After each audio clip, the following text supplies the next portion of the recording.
Hello, Legend of the Samurai here with another Japanese high pin count dimple lock. This time it is the iNAHO Tierkey. This is a very similar lock to the SIPA HDS, however, it's built a little bit better. So it also has 13 pins, 7 on the left, 6 on the right, and similar, although not identical, security pins, but tolerances are closer. It looks like there's a bunch of plug slop, but that's actually just how the cylinder is held into the housing. We'll be using a snug-fitting tensioner and a normal flag, and I may end up resetting this multiple times because it is very, very easy to overset pins in here. Start on the left. 1, 2, 5, 6, switch to the right,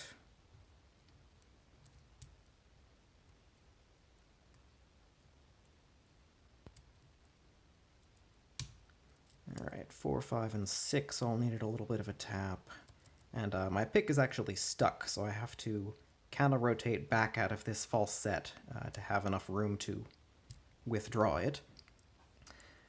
Now, make sure all of those are good, and it should just be spools left. So 1, 2, number 3 on the left.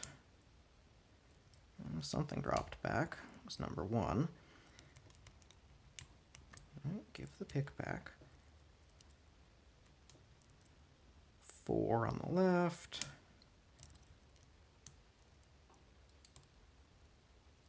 Something keeps dropping back.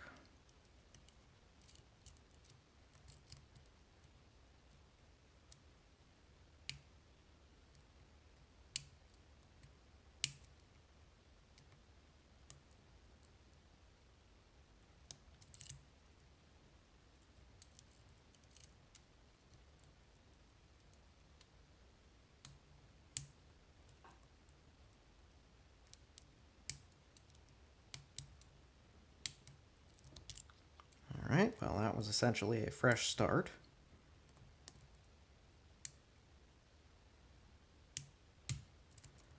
Back to withdrawing the pick.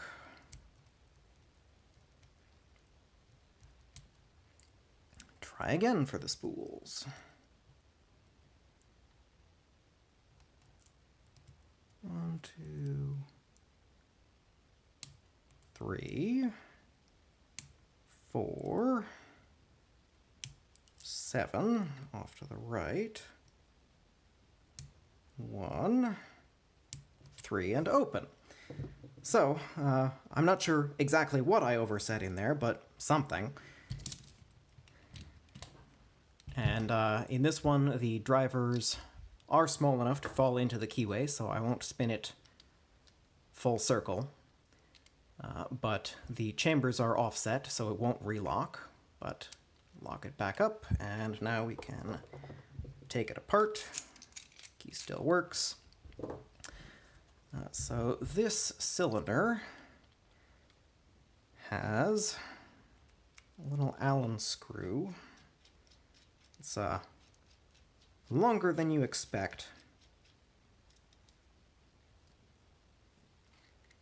but it runs through that slot to hold the core in place.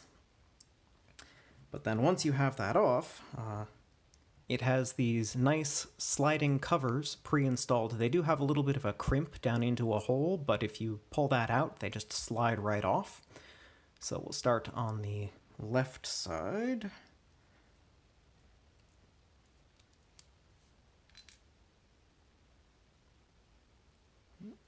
Try not to lose springs.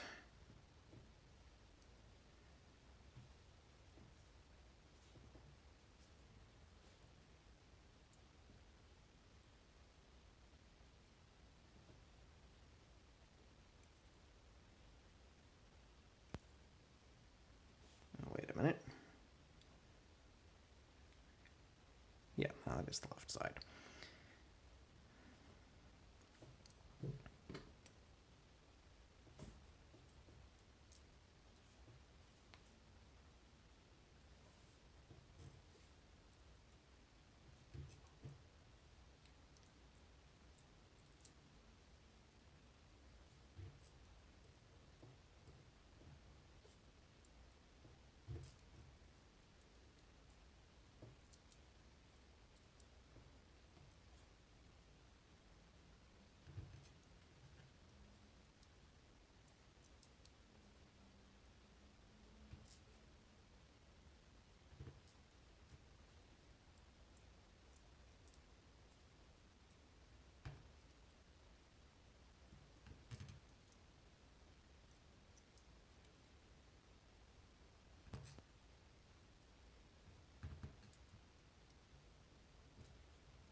That's what was confusing me. There's the other spring. All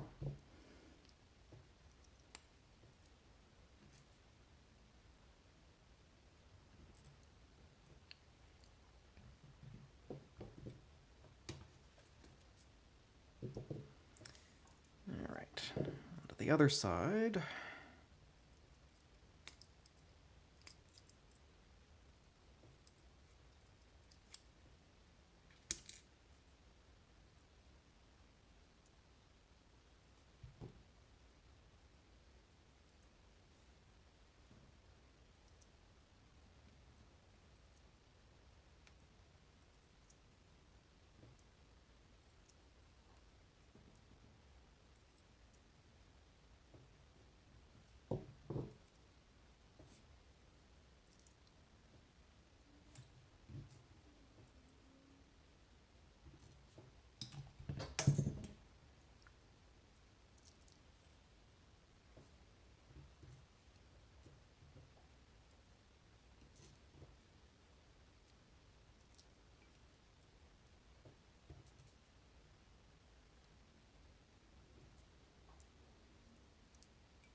All right, and now get the plug apart. It has an E-clip on the back.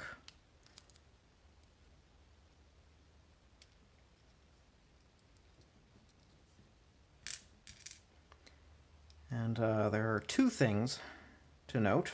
One is there is a pin back here. The other is that there is a ball bearing detent in this lock. The ball is right under that hole, and it is sized such that it will fit through the chamber in front of it, and it is on an incredibly strong spring. It hit me in the face the first time I took this out, so I would recommend putting a thumb over that hole, bringing this forward, and then dropping it out that way.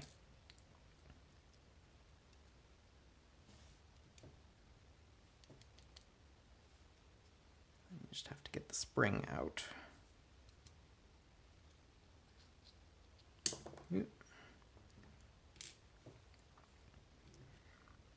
So there's its spring, there's the bearing. That pin just blocks the back of the keyway. So first, our housing, nicely machined, all solid brass, clean holes drilled. You can see they're offset there. These holes at the back are for crimps to keep the sliding covers on. And then our plug, so there's the hole for that pin. There's the hole for the ball bearing detent, which the spring actually bears on that pin. And then we have 6 chambers on one side, 7 on the other. There is no overmilling or countermilling, but it's a very nicely machined plug. There's a single restriction at the bottom to keep the key pins from falling out. No warding, but it's a fairly small little plug anyway. Smaller diameter than most similar locks. And now, on to the key pins. So, most of them have these tiny parallel spools. They're essentially flat-topped, have very sharp lips, and all of those... I don't lose my springs. All of those sit under these cupped standard drivers, which are completely flat on the bottom and have a very, very sharp right angle there. And so when that's butted up against that spooled key pin, if you go at all past the first click, at all past that set, it will overset. And for a lot of these bitting heights, so 1, 2, 3, 4, 5, 6, all of those just have to be lifted the tiniest bit. The 0 lifts, you have to nudge almost imperceptibly, and then the max lifts have to go all the way out of the keyway, but these second deepest cuts cause most of the problems for oversetting, because you do not have to push them very far, and if you go too far, you will overset. So the other style is a more standard key pin, essentially flat on top, and all of those are under very nicely machined little mushroom drivers with a sharp lip, so those give quite a bit of counter rotation. And those are the styles they have in here, so close on these. So we have 3, 4, 5, 6, 7, 8 standard drivers with the spooled key pins under them, and then 5 of the mushroom drivers with the standard key pins.